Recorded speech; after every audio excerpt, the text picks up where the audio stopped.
Welcome to దృశ్యం news. Telangana మంత్రివర్గ విస్తరణలో బోధన్ ఎమ్మెల్యే పొద్దుటూరు సుదర్శన్ రెడ్డికి మంత్రి పదవి కల్పించకపోవడం బోధన్ నియోజకవర్గంలో రాజకీయంగా పెను కలకలం రేపుతోంది.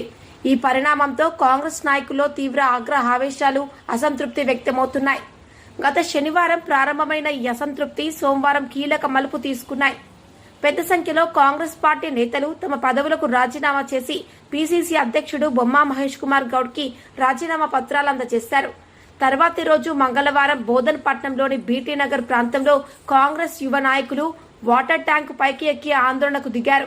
వారు మాట్లాడుతూ తెలంగాణ కాంగ్రెస్ ప్రభుత్వం మరియు అధిష్టానం సుదర్శన్ రెడ్డికి వెంటనే మంత్రి పదవి ప్రకటించకపోతే ఆత్మహత్య చేసుకుంటామంటూ నినాదాలు చేశారు. ఈ ఆందోళనలో బోధన్ యూత్ కాంగ్రెస్ అధ్యక్షుడు నవీన్ తలారితో పాటు కార్యకర్తలు హైమద్, జునేద్, నాసిర్, ఉమేష్, హర్షద్ పాల్గొన్నారు. పై హుటాహుటిన స్పందించిన పోలీసులు, సీనియర్ నాయకులు ఘటనా స్థలానికి చేరుకుని నిరసనకారులను శాంతింపజేశారు. వారు ఆందోళనను విరమించినప్పటికీ సుదర్శన్ రెడ్డికి మంత్రి పదవి కల్పించకపోతే ఉద్యమాన్ని మళ్లీ ప్రారంభిస్తామని, ఇంకా ఈ నిరసన ఉధృతమవుతుందని హెచ్చరించారు. ఈ పరిస్థితుల నేపథ్యంలో బోధన్లో సుదర్శన్ రెడ్డికి మద్దతుగా భారీ ప్రజాభారం పెరుగుతోంది. నియోజకవర్గ రాజకీయాలు కొత్త దశలోనికి ప్రవేశించాయని విశ్లేషకులు పేర్కొంటున్నారు.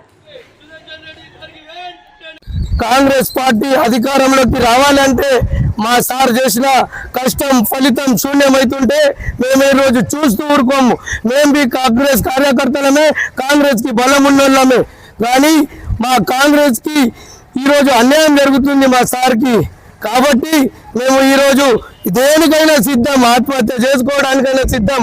ఖచ్చితంగా కాంగ్రెస్ అధికారంలో ఉన్న సీఎం రేవంత్ అన్న మేము కష్టపడ్డాం, మాతో పాటు మా సార్ కూడా చాలా కష్టపడ్డాడు. కాబట్టి ఖచ్చితంగా మంత్రి పదవి ఇస్తానని హామీ ఇచ్చే వరకు మేము ట్యాంక్ పదవి ఉంటాం, లేకపోతే మేము ఆత్మహత్య చేసుకోవడానికైనా సిద్ధమని తెలియజేస్తున్నా. జై కాంగ్రెస్, జై సుదర్శన్ రెడ్డి సార్.